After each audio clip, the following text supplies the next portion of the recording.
Habían pasado 5 años, pero esa mañana algo me empujó hacia la puerta de la habitación de Santiago. Tal vez fue el silencio de la casa, más denso de lo habitual, como si el aire mismo pesara sobre mis hombros. Tal vez fue el rayo de sol que se detuvo justo en la rendija, iluminando la manija como una invitación imposible de ignorar. O quizás simplemente porque ya no me quedaba nada que perder. Me quedé un instante inmóvil frente al marco, con la mano suspendida en el aire, conteniendo la respiración como si al abrir esa puerta pudiera romper el último hilo que me ataba a él. Giré la manija y el chirrido suave fue como un lamento. La habitación estaba exactamente como la dejó aquella mañana en que salió con su mochila a cuestas, lleno de planes y risas. La cama deshecha, con las sábanas arrugadas como si todavía conservaran la forma de su cuerpo adolescente. Los pósters de sus bandas favoritas colgaban de las paredes, las esquinas levantadas por el tiempo, amarillentas y frágiles. El escritorio seguía cubierto de libros de secundaria, algunos abiertos, con anotaciones apresuradas de su puño y letra. La mochila descansaba recargada contra el buró, lista para ser tomada, como si en cualquier momento él entrara corriendo a buscarla. Me envolvió el olor familiar, esa mezcla de desodorante barato y detergente de ropa, un aroma que en cualquier otro lugar habría pasado desapercibido, pero que ahí, en esa habitación sellada en el tiempo, era suficiente para quebrar mi alma.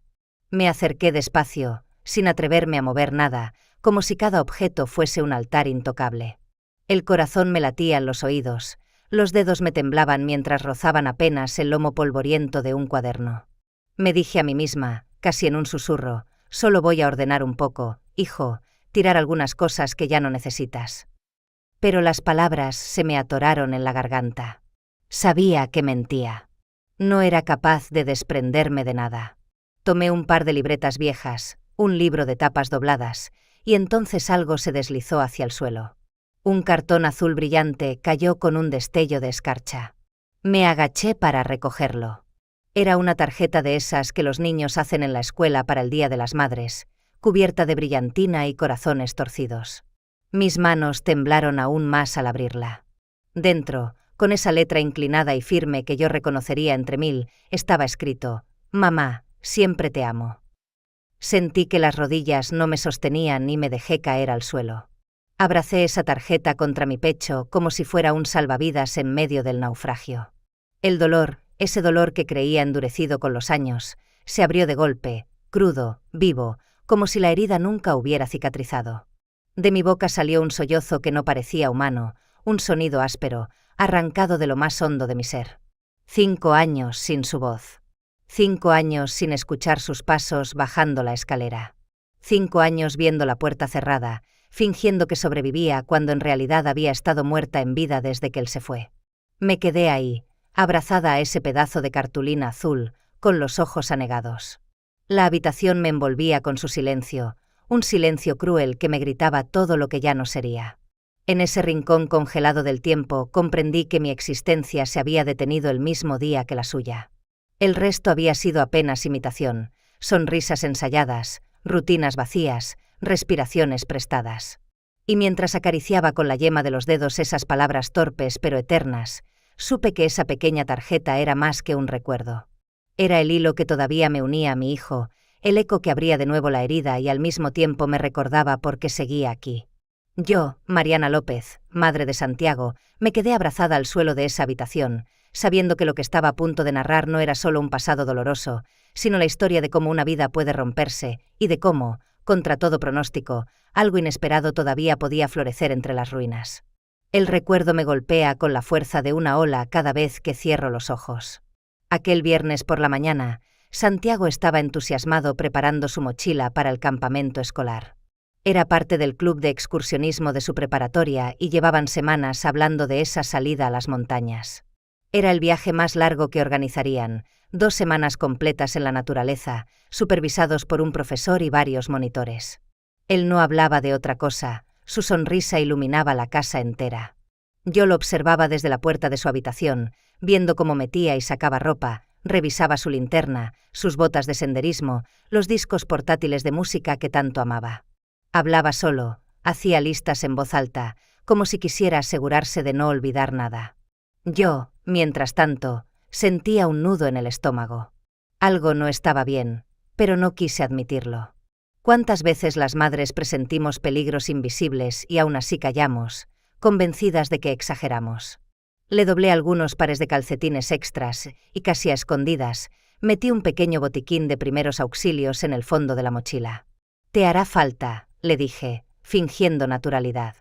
Él rodó los ojos con esa mezcla de paciencia y cariño propia de los adolescentes. «Mamá, no soy un novato. Voy a estar bien». Esa fue la última frase que me dijo mirándome a los ojos, y aún hoy resuena como un eco imposible de apagar. El autobús escolar lo esperaba al día siguiente a primera hora. La noche previa no pude dormir.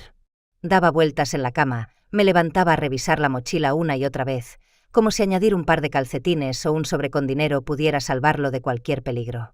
Mientras él se duchaba, guardé en secreto ese sobre en el compartimento lateral, pensando, una madre siempre prepara lo que no se puede nombrar.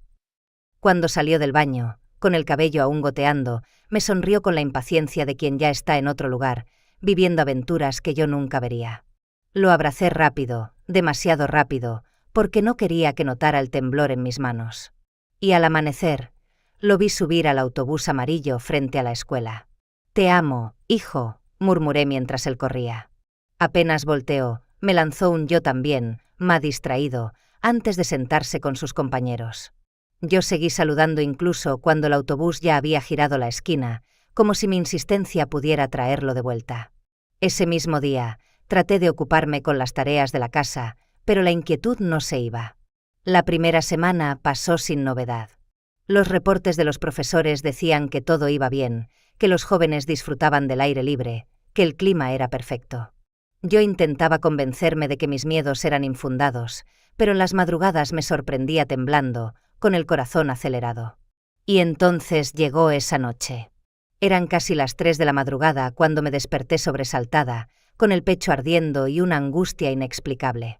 «Santiago», grité en medio de la oscuridad, convencida de que me escucharía. Pero la casa respondió con silencio. Encendí la luz, intenté calmarme con un té que ni siquiera probé. Caminé descalza por el pasillo una y otra vez, revisando cerraduras, mirando el reloj cada 2 minutos.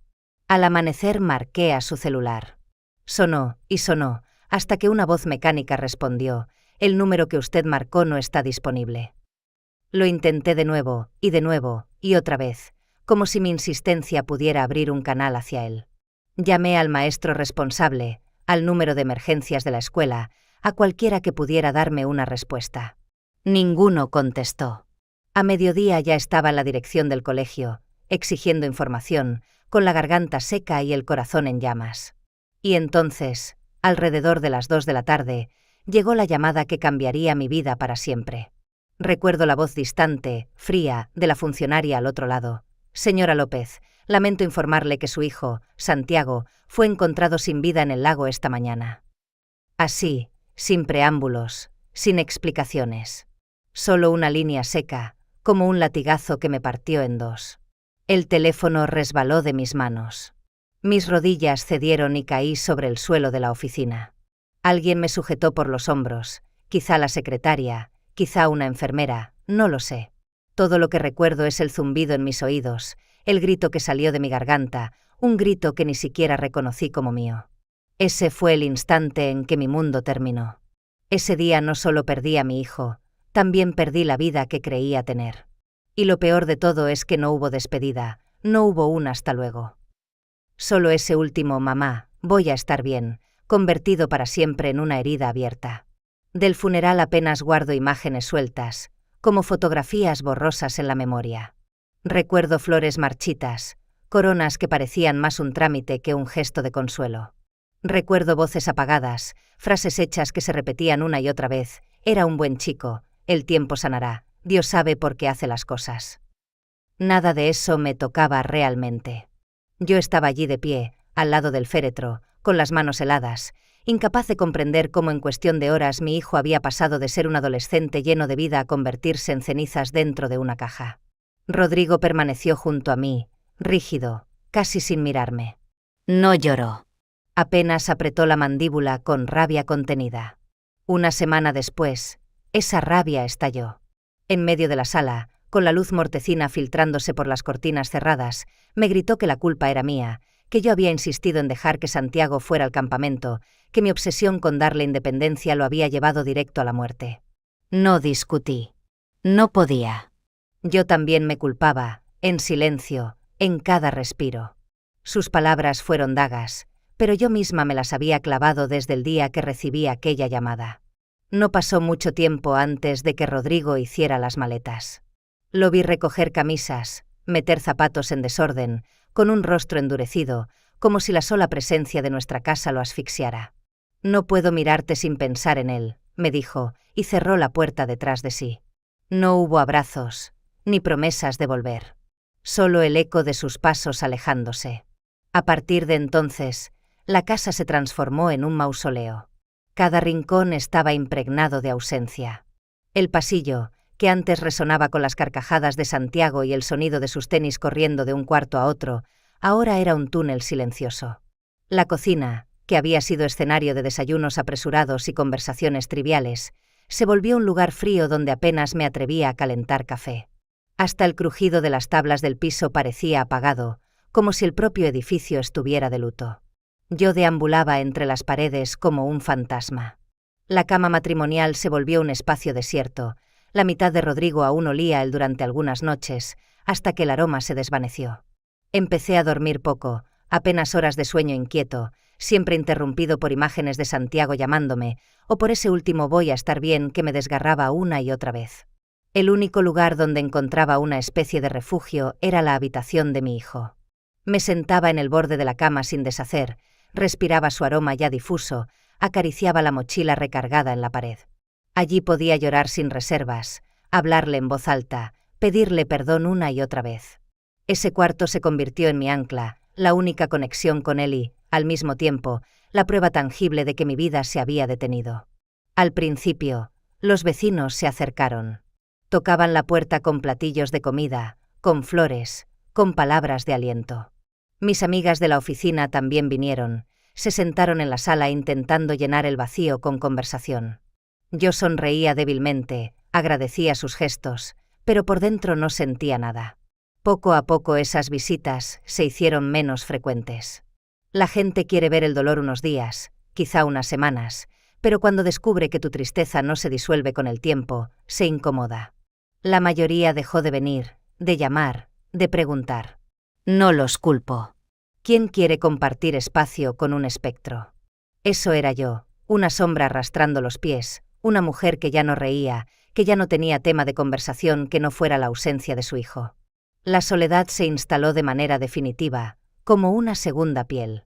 Y mientras el mundo afuera continuaba girando, yo permanecía atrapada en esa casa silenciosa, cada día más hundida en mi propio abismo. Así comenzó mi transformación en un fantasma viviente, una madre sin hijo, una esposa sin marido, una mujer a la que la vida había dejado atrás. Después de unas semanas de encierro obligado, la realidad me alcanzó con la crudeza de siempre. Tenía que volver a trabajar. La oficina donde llevaba años como auxiliar administrativa me había guardado el puesto, y aunque mi jefe mostró paciencia, comprendí en sus ojos la expectativa de que tarde o temprano debía reincorporarme. Así lo hice, un lunes cualquiera, con un traje negro que ya era mi uniforme perpetuo. Crucé la entrada del edificio y sentí como las miradas me atravesaban, cargadas de una mezcla de lástima y temor. Algunos compañeros me dieron un abrazo rápido, otros solo inclinaron la cabeza con incomodidad. Había quienes, apenas me veían, cambiaban de tema o se dispersaban en el pasillo. La presencia de una madre que había perdido a su hijo era demasiado pesada, un recordatorio incómodo de la fragilidad de todos. Yo misma me sentía como un cuerpo extraño, forzada a sonreír débilmente cuando alguien preguntaba «¿Cómo estás?», sabiendo que nadie quería realmente escuchar la respuesta. Duré apenas 2 meses en ese ambiente. La incomodidad era tan palpable que yo misma pedí un traslado. Había un puesto disponible en la sala de despacho telefónico, un cuarto pequeño en el sótano del edificio, sin ventanas, donde el trabajo se limitaba a contestar llamadas y derivarlas a las oficinas correspondientes. El sueldo era menor, pero no me importaba. La supervisora me advirtió: «Es un lugar aislado, Mariana, ¿segura que quieres estar ahí?». Yo le respondí con una sonrisa cansada: «Eso es exactamente lo que necesito». Y así comenzó mi nueva vida, 8 horas al día frente a un teléfono, escuchando voces anónimas que pedían extensiones, tomando notas rápidas, repitiendo frases automáticas. Nadie me preguntaba por Santiago, nadie se incomodaba con mi silencio. Yo era una sombra detrás de un auricular, invisible para los demás, invisible incluso para mí misma. Cada tarde, al salir del trabajo, conducía hasta Coyoacán y estacionaba el coche en el mismo lugar de siempre. Subía las escaleras de la casa vacía, encendía las luces que iluminaban habitaciones mudas, y sin detenerme, caminaba directo hacia la puerta cerrada de la recámara de mi hijo. Era un ritual, como un imán que no podía resistir. Giraba la manija, entraba en ese santuario intacto, me sentaba en el borde de la cama y comenzaba a hablar. Le contaba a Santiago lo que había hecho en el día, la máquina de café que aún echaba humo extraño, la llamada de un cliente que preguntó por la señorita López de recepción sin saber que ya no estaba allí. A veces le contaba chistes malos que escuchaba en la radio, aunque la risa nunca me salía completa. Otras veces simplemente le confesaba lo mucho que lo extrañaba, lo insoportable que era este vacío. Yo sabía que él no estaba ahí, no me engañaba con fantasías de fantasmas o apariciones. Pero hablarle me daba la ilusión de que aún existía un puente entre nosotros, aunque fuese de palabras lanzadas al aire. Ese cuarto se convirtió en mi refugio, en mi confesionario privado. Todo se mantenía igual, los audífonos enrollados en el cabecero, las notas pegadas en la pared, los trofeos escolares alineados con orgullo adolescente. Pasaba el trapo con cuidado, aspiraba la alfombra sin mover nada, como si el polvo mismo formara parte de la memoria. Con el tiempo, el dolor dejó de ser una punzada y se volvió una segunda piel. Al despertar cada mañana, me vestía con la misma ropa oscura, conducía hasta el trabajo, contestaba teléfonos en silencio y al regresar, cumplía con el rito de hablarle a mi hijo ausente. Día tras día, idéntico. La vida entera se comprimió en esa secuencia: despertar, sobrevivir, volver a su habitación, derrumbarme. Era como usar un abrigo pesado que nunca podía quitarme. Al principio me sofocaba, me hacía sentir que me asfixiaba. Luego, con los meses, aprendí a moverme con él, a aceptarlo como parte de mí. El dolor ya no era un visitante, se había convertido en mi compañero más fiel, el único que no me abandonaba. Y así, sin darme cuenta, la rutina se volvió mi forma de existir. No era vida, no era muerte, era un estado intermedio, una especie de limbo en el que yo misma me había condenado a permanecer. Una mujer hecha de silencio, aferrada a una habitación que funcionaba como el último hilo que me mantenía unida al mundo. Aquella noche, después de otro día igual a todos, me acosté sin esperar nada distinto. Cerré los ojos con la rutina de siempre, el cuerpo cansado, la mente desgastada y el corazón encogido. Pero el sueño me sorprendió con una claridad que nunca había experimentado. No era uno de esos recuerdos borrosos en los que veía a Santiago niño, corriendo o riendo en alguna escena de nuestro pasado. Esta vez era distinto. El espacio era extraño, sin paredes definidas, apenas una luz suave que envolvía todo. Y allí, en medio de esa claridad, apareció su presencia. No veía su rostro con nitidez, pero sí escuché su voz. Era más profunda, más serena, como si el tiempo que él no había vivido en la tierra se hubiera acumulado en ese instante onírico. «Mamá», me dijo, con un tono tan real que me estremecí, «no tienes que soltarme, pero sí vivir por mí». Las palabras se clavaron en mi pecho como una revelación. Quise responder, gritar que no podía, que me resultaba imposible dar un paso sin él. Pero mi voz no salía. Solo lo escuché continuar: dejar ir no significa olvidar. No significa que me pierdas. Significa que me llevas contigo de otra manera. Estás viviendo en un solo momento, mamá, y ese momento ya pasó. Es tiempo de moverte. Es tiempo de vivir. Cuando desperté, las lágrimas corrían por mi rostro, pero no eran iguales a las que había derramado durante años. No vaciaban, no arrasaban con todo, eran diferentes, como si abrieran una rendija en una ventana cerrada durante demasiado tiempo. El cuarto seguía oscuro, el silencio intacto, pero dentro de mí algo había cambiado. Me quedé sentada en la cama, con las manos apretadas contra el corazón, susurrando: «Está bien, hijo. Voy a intentarlo». Ese mismo día, al levantarme, abrí el armario con la intención de ponerme la ropa de siempre. pantalón negro, suéter negro, la armadura que había usado durante 5 años para mostrarle al mundo mi duelo. Pero mis dedos se detuvieron sobre una blusa azul, guardada en el fondo, cubierta de polvo y olvido. Era una prenda sencilla, sin adornos, que yo solía usar en los domingos de misa, mucho antes de la tragedia. Dudé unos segundos, como si al tocarla cometiera una traición. Sin embargo, la voz de Santiago resonó en mi memoria. Vivir por mí. Me la puse despacio, como si la tela pesara toneladas. Al mirarme en el espejo casi no me reconocí. Los hombros aún estaban caídos, los ojos seguían cansados, pero había un destello mínimo, una chispa que hacía mucho no veía. No era alegría, ni mucho menos paz, pero era un movimiento, una desviación en la línea recta de mi dolor.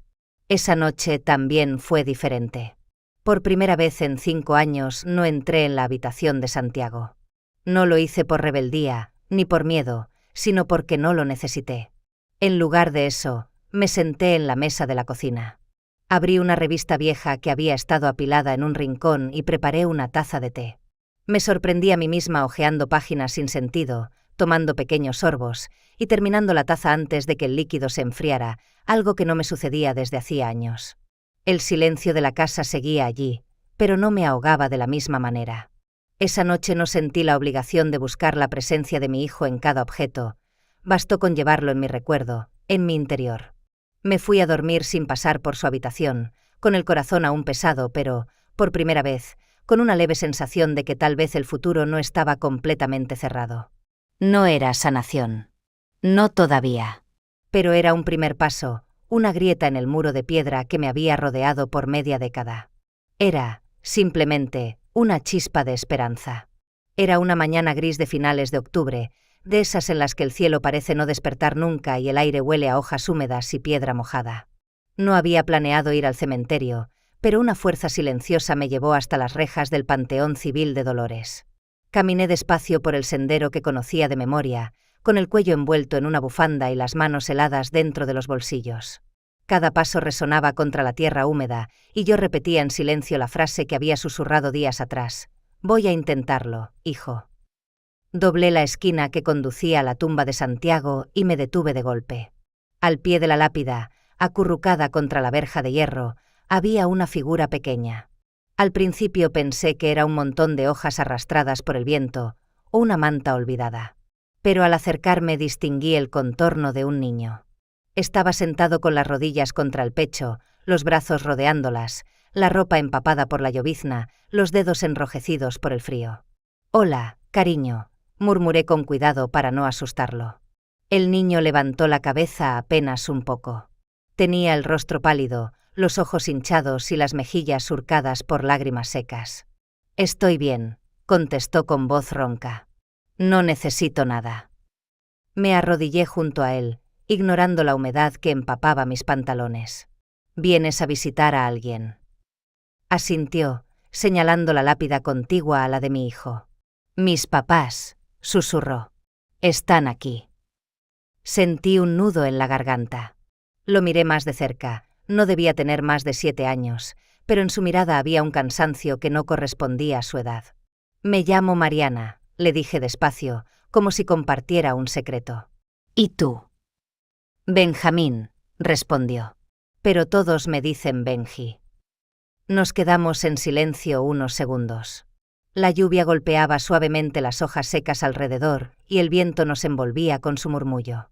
«¿Cuánto tiempo llevas aquí afuera, Benji?», pregunté finalmente. Se encogió de hombros. «Desde la mañana». «¿Viniste solo?». Otra pausa, y luego un gesto afirmativo. No quise presionarlo, pero la pregunta salió sola. «¿Alguien te hizo daño?». Él negó rápidamente con la cabeza. «No así», murmuró. «Es solo que, en la casa es feo. Los grandes hacen que los chicos robemos cosas, que fumemos. Se pegan entre ellos. Yo no quiero ser como ellos. No quiero estar ahí». La palabra casa no se refería a un hogar, lo entendí de inmediato. Hablaba de un albergue, de una casa-hogar en Iztapalapa. Supe que lo que estaba confesando era verdad, lo vi en la rigidez de sus hombros y en la desesperanza de su voz. «Benji», dije con firmeza, no puedes quedarte aquí en el frío todo el día. Te vas a enfermar. Da igual, murmuró con un hilo de voz. No, no da igual, respondí, esta vez con más fuerza. Me importa a mí. Me miró entonces, de verdad. Sus ojos buscaban comprobar si hablaba en serio. Yo asentí despacio. Mi hijo también está enterrado aquí, añadí. Se llamaba Santiago. Tenía 16 años. Era mayor que tú, pero igual de niño. Demasiado joven para irse. Benji parpadeó. Eso es grande, dijo en un susurro. Sí, demasiado. Una sonrisa amarga se dibujó en mis labios. Nos quedamos callados, unidos por la presencia invisible de nuestros muertos. Luego extendí mi mano hacia él. Ven, vamos a entrar en calor. Hay un café pequeño justo afuera de la entrada. Tienen té caliente, y puede que galletas. Benji no se movió al principio. Lo entendía, desconfiar era un mecanismo de defensa aprendido. No tienes que contarme nada si no quieres, añadí suavemente. Solo no quiero dejarte aquí solo. Finalmente, después de un silencio que se me hizo eterno, su mano pequeña y helada se deslizó dentro de la mía. Sentí el contacto de sus dedos como un recordatorio de que aún podía proteger a alguien. Caminamos juntos hacia la salida del panteón, dos sombras avanzando bajo la llovizna. Yo no sabía qué estaba haciendo ni qué significaría aquel gesto. Solo sabía que, por primera vez desde la muerte de Santiago, no caminaba sola. El café era un local modesto, con las ventanas empañadas por el vapor y el olor persistente a café quemado. Elegí una mesa al fondo, donde el calor era más intenso. La mesera nos sirvió 2 tazas de té sin hacer preguntas, y hasta dejó un pedazo de pay de manzana. Benji abrazó la taza con ambas manos, dejando que el calor le devolviera un poco de color a las mejillas. Lo observé en silencio, y en sus gestos frágiles, en la manera en que bajaba la mirada como si no confiara en la bondad sencilla, vi un reflejo imposible de mi hijo. Santiago no estaba frente a mí, lo sabía. Pero en ese instante comprendí que aquel niño me había sido puesto en el camino por una razón. Y en el destello húmedo de sus ojos cansados, encontré por primera vez la silueta de una esperanza nueva. Al día siguiente de nuestro encuentro en el panteón, no pude sacarme de la cabeza la imagen de Benji. Sus ojos cansados, su voz resignada, el modo en que sostuvo la taza de té como si fuera lo más valioso que había tenido en mucho tiempo.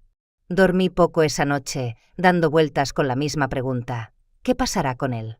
Por la mañana reuní el valor y conduje hasta la casa hogar en Iztapalapa donde, según me contó entre susurros, vivía. El edificio era gris, con muros altos y un portón metálico que dejaba escapar el eco de voces infantiles. Toqué el timbre y esperé hasta que una trabajadora social, con uniforme descolorido y ojeras profundas, me abrió con gesto rutinario. Me presenté como alguien que había encontrado a Benji en el panteón y quería asegurarme de que estuviera bien. Ella me condujo por un pasillo con paredes descascaradas hasta una pequeña oficina. El aire olía a desinfectante barato y papeles húmedos. Se sentó detrás de un escritorio desordenado, revisó unos documentos y me dijo con voz cansada: «Sí, es un niño difícil, se escapa seguido.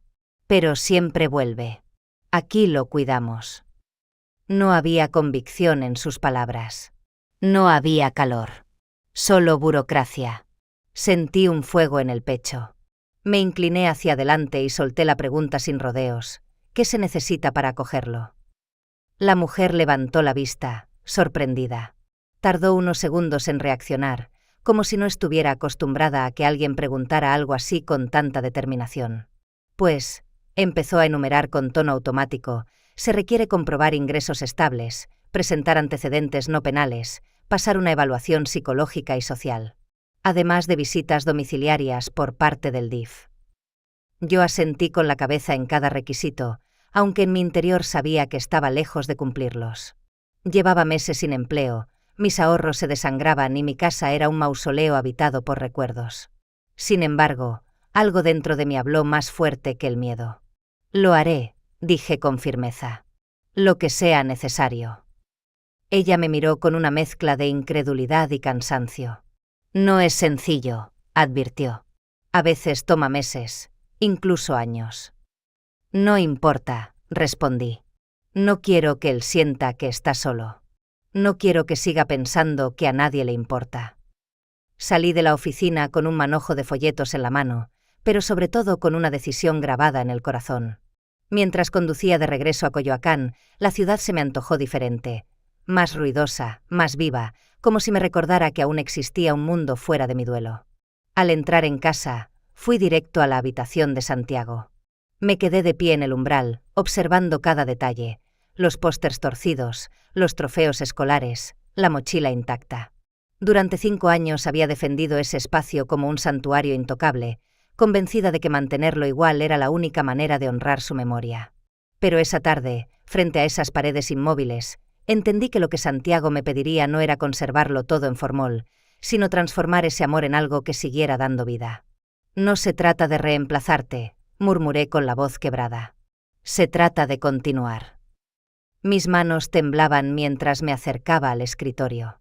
Abrí los cajones, limpié el polvo, acomodé algunos libros. No era un borrado, no era un olvido. Era una apertura. Un espacio que podía convertirse en refugio para otro niño que también había perdido demasiado. Esa noche, por primera vez en mucho tiempo, encendí la computadora y actualicé mi currículum. Envié solicitudes de empleo, llamé a antiguos compañeros de la oficina. Sabía que sin ingresos estables nunca lograría pasar la evaluación. El miedo a fracasar me revolvía el estómago, pero la determinación era más fuerte. Durante los días siguientes limpié la casa con un cuidado nuevo. Lavé cortinas, abrí ventanas que habían estado cerradas por años, compré sábanas limpias en un tono azul suave, distinto al de Santiago, porque no se trataba de sustituirlo, sino de dar la bienvenida a alguien más. Cada gesto, por pequeño que fuera, se convirtió en una promesa, la de abrir mi vida, aunque doliera, para que otro niño no creciera en el abandono. Ese fue el inicio de un camino incierto, lleno de trámites y obstáculos. Pero también fue el momento en que, después de tanto tiempo, volví a sentir que mi existencia podía tener un propósito. Y todo empezó con esa decisión sencilla, pronunciada en un despacho gris. ¿Qué se necesita para acogerlo? El primer fin de semana que Benji vino a quedarse en mi casa, el cielo estaba cubierto de nubes bajas que parecían aplastarlo todo. Lo recibí en la puerta con el corazón latiendo fuerte, más nerviosa de lo que quería admitir. En su pequeña mochila traía apenas unas mudas de ropa y un cuaderno arrugado. Sus pasos eran cautelosos, como los de alguien que no sabe si tiene derecho a ocupar un lugar. Lo conduje por el pasillo hasta la habitación que durante años había sido el santuario de Santiago. Abrí la puerta despacio, como si revelara un secreto. La luz de la tarde entraba por la ventana recién lavada, iluminando las paredes limpias y la cama cubierta con sábanas azules. Benji se quedó inmóvil en el umbral, con la respiración contenida. ¿De verdad es para mí?, preguntó en voz baja, casi incrédulo. Sí, hijo, le respondí con un nudo en la garganta. Es tuyo, si lo quieres.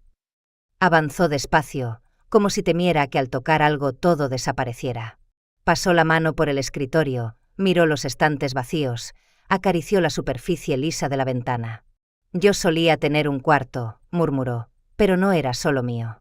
Tenía que compartirlo con otros niños. Nunca podía guardar mis cosas. Pues este es solo para ti, le aseguré. Aquí nadie te lo va a quitar. Lo vi sonreír, apenas un destello frágil en su rostro, pero tan real que me llenó los ojos de lágrimas. Se quitó los zapatos con torpeza y se subió a la cama. Hundió la cara en la almohada nueva como si probara la suavidad de un lujo desconocido. Esa noche, antes de apagar las luces, me acerqué a la puerta entreabierta y lo observé en silencio.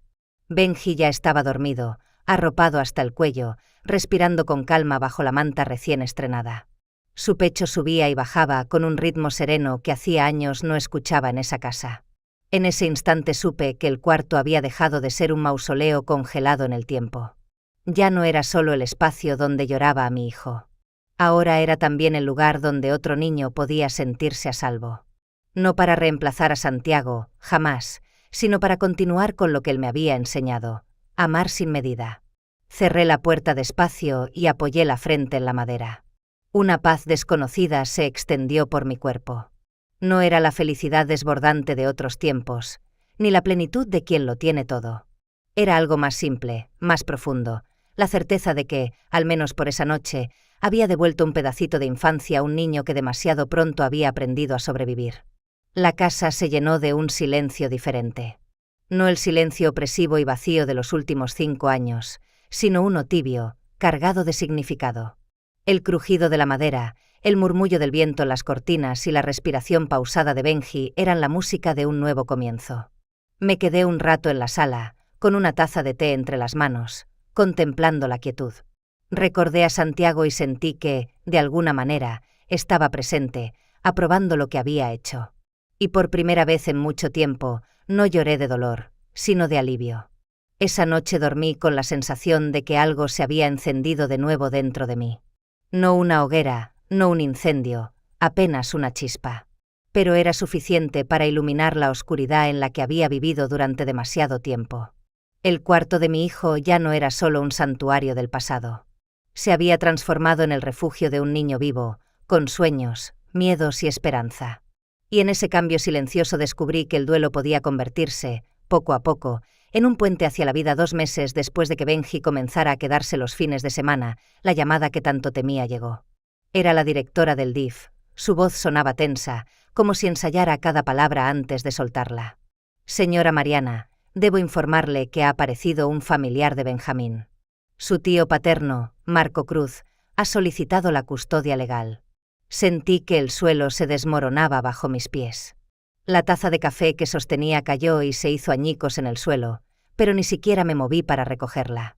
Solo pensé, no puedo perder otro hijo, no sobreviviría. Durante horas caminé por la casa como un fantasma, tocando las paredes, los muebles, los juguetes que ya eran de Benji. Todo me gritaba que él ya era parte de mi vida.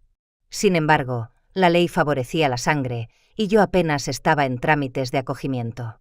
Al día siguiente, impulsada por una mezcla de dolor y coraje, fui al cementerio.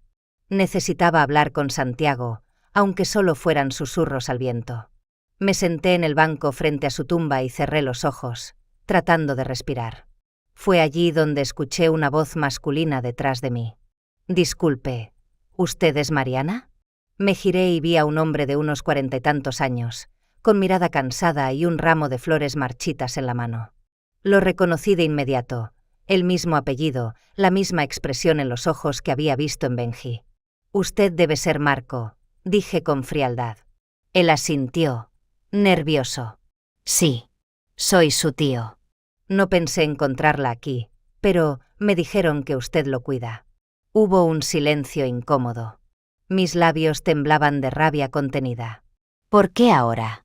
«¿Por qué aparece después de tantos años, cuando él ya encontró un lugar donde sentirse seguro?» Marco bajó la mirada. No estaba preparado. Perdí a mi hermano, mi matrimonio fracasó, las deudas me ahogaban. No tenía nada que ofrecerle. Pero ahora sí puedo intentarlo. Mis manos se cerraron en puños. ¿Y qué pasa con lo que él siente? ¿Con el vínculo que hemos creado? No es un mueble que se traslada de un sitio a otro. Él respiró hondo, con dolor en la voz. Lo sé. Y créame, no quiero lastimarlo. Solo quiero hacer lo correcto. Soy su familia. En ese momento escuchamos pasos pequeños. Era Benji, que venía corriendo con su chaqueta a medio abrochar. Se detuvo al vernos frente a frente, y sus ojos se llenaron de lágrimas al instante. ¿Están peleando por mí?, sollozó. Me arrodillé y lo abracé fuerte. No, amor, no estamos peleando. Solo hablamos. Marco también se inclinó y le puso una mano en el hombro. Benji, yo quiero estar en tu vida. Pero no quiero que tengas que elegir entre nosotros. El niño se tapó la cara con las manos. No quiero perder a ninguno de ustedes. Lloró. Ya perdí demasiado. Sus palabras atravesaron mi corazón como un cuchillo. Marco y yo nos miramos en silencio, entendiendo lo que él pedía. No una elección, no un juicio, sino un equipo. Tal vez, empecé a decir, tragando saliva, tal vez podamos hacer esto juntos. Marco asintió lentamente. Sí, como un equipo. Yo puedo mudarme a la ciudad. No quiero arrancarlo de lo que ya conoce. Benji nos miró a los dos, con lágrimas todavía colgando de sus pestañas. ¿De verdad? ¿Podrían ser los dos? Lo abracé más fuerte. Sí, hijo. No vas a perder a nadie. Ese día, frente a las tumbas de los que ya no estaban, se sembró una idea distinta, la de una familia improvisada, imperfecta, pero unida. No se trataba de papeles ni de leyes solamente, sino de escuchar al niño que más había sufrido. Y aunque el miedo de perderlo seguía oprimiendo mi pecho, entendí que quizá la respuesta no era luchar el uno contra el otro, sino aprender a caminar juntos. Porque lo que Benji necesitaba no era otra pérdida, sino la certeza de que esta vez nadie lo abandonaría. Los meses siguientes fueron un torbellino de trámites, entrevistas y firmas. El DIF, después de evaluar mi situación, me otorgó oficialmente la custodia temporal de Benji como madre de acogida. Marco, por su parte, firmó un acuerdo que le garantizaba visitas regulares, fines de semana alternos y participación en momentos importantes de la vida del niño. No era una solución perfecta ni simple, pero era legal y, lo más importante, respetaba lo que Benji quería. Pronto comenzamos a organizarnos como si siempre lo hubiéramos hecho. Yo lo llevaba a la escuela entre semana, lo ayudaba con las tareas y me sentaba con él en la mesa para escuchar sus historias interminables. Marco pasaba por él los sábados, lo llevaba al parque, a andar en bicicleta o a ver partidos de fútbol. Al principio todo era rígido, como un horario impuesto, pero poco a poco las líneas se fueron desdibujando y lo que empezó siendo una distribución de tiempo se convirtió en algo más natural. La casa, que había sido un mausoleo por tantos años, volvió a llenarse de ruido. El sonido de los pasos pequeños corriendo por el pasillo, los portazos apresurados, las risas que estallaban de pronto. Hubo noches en que me sorprendí a mí misma sonriendo en silencio al escuchar cómo Benji cantaba canciones inventadas bajo la regadera, o cómo discutía con Marco sobre quién era el mejor delantero de la liga. Y en medio de esa rutina nueva, inesperada, algo más comenzó a florecer. Marco y yo compartíamos cada vez más tiempo. Reuniones en la escuela, consultas médicas, tardes de deberes. Descubrí en él una paciencia que no había visto aquella primera vez en el Panteón. También descubrí mis propias ganas de volver a confiar.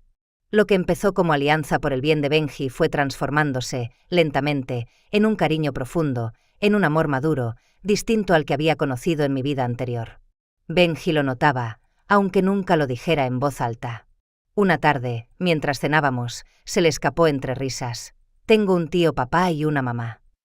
Marco y yo nos miramos, sorprendidos, y luego reímos los tres como si hubiéramos sellado un pacto secreto. El tiempo avanzó casi sin que me diera cuenta. 2 años después, mi hogar ya no era un lugar silencioso y vacío, sino un espacio vivo, lleno de recuerdos nuevos. A veces todavía me detenía frente a la ventana al anochecer, con la sensación de que todo podía desvanecerse como un sueño. Pero no desaparecía. Permanecía. El día de mi cumpleaños número 45, Benji apareció en mi habitación con un sobre azul en las manos. Sus mejillas estaban rojas de nerviosismo. «Esto es para ti», dijo tímidamente. Abrí el sobre y encontré una tarjeta hecha a mano. En la portada había un dibujo torpe pero hermoso: él, Marco y yo bajo un árbol torcido. Dentro, con su letra aún desordenada, había escrito: «Feliz cumpleaños, mamá. Te amo». Me quedé paralizada. Mis dedos temblaban mientras acariciaba las palabras.